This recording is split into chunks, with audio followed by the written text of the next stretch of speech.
Hindi po ako nagsalita tungkol dito kasi I am anti-AI. Ayoko talaga po sa artificial intelligence noon pa. Una sa lahat, dahil sa AI, nagiging tamad ang tao. Pangalawa, dahil sa AI, sobrang daming tubig ang naaaksaya. Dahil sa AI, mas maraming mga tao o mga kabataan ang hindi ginagamit ang utak kaya hindi na ganyan katalino.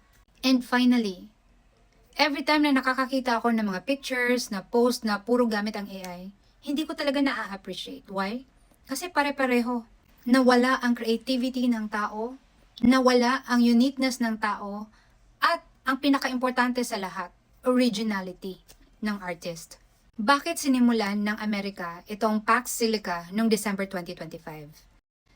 Because they realized na huling-huli na sila in terms of semiconductors.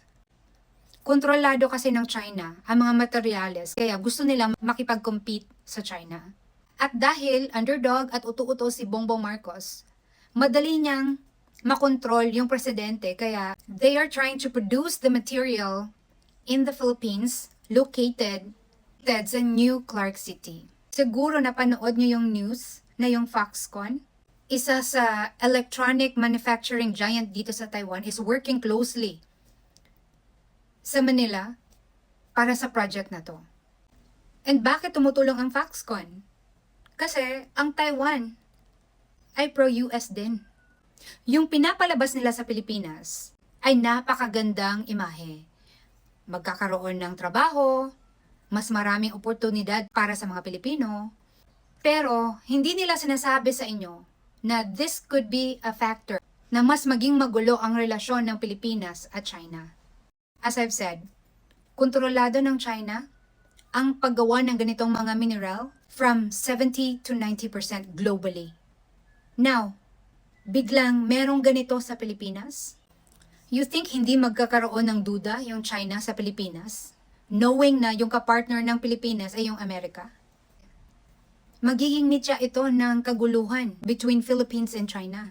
At ang pinakamahirap sa lahat, hindi natin mapagkakatiwalaan yung US government. Ilang bansa na ba na nagtitiwala sa Amerika pero anong nangyari? So, in short, hindi ako sang-ayon na magkaroon ng ganitong hub sa Pilipinas. At kung hindi magiging maingat si Bongbong Marcos, itong sinasabi nilang trabaho para sa Pilipino, it might result to cheap labor. America is America. Yung concern nila ay para sa kanila. Wala silang pakialam sa Pilipinas, sa Pilipino, sa bansa natin, at natural resources natin. Kaya habang maaga pa, dapat itong tutulan.